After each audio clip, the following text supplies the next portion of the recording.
কোনো প্ল্যান নাই। আমি আজকে কোথাও যাব না।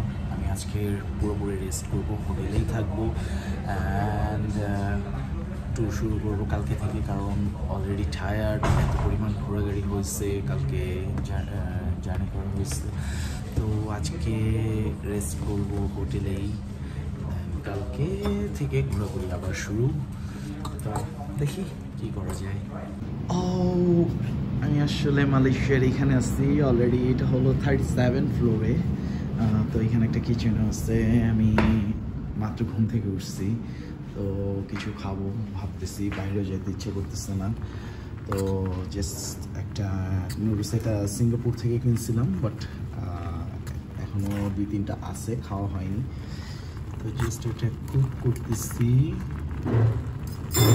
এটা এনাফ আমার ব্রেকফাস্টের জন্য। অলসো এখানে বিস্কিট আছে, আছে, কফি আছে, তো খুব আর কিছু লাগবে না। তবে জাস্ট আমি এটা এনজয় করবো, এখন এখানে বসে খাবো, এই তো। অ্যান্ড আজকে কোনো প্ল্যান নাই।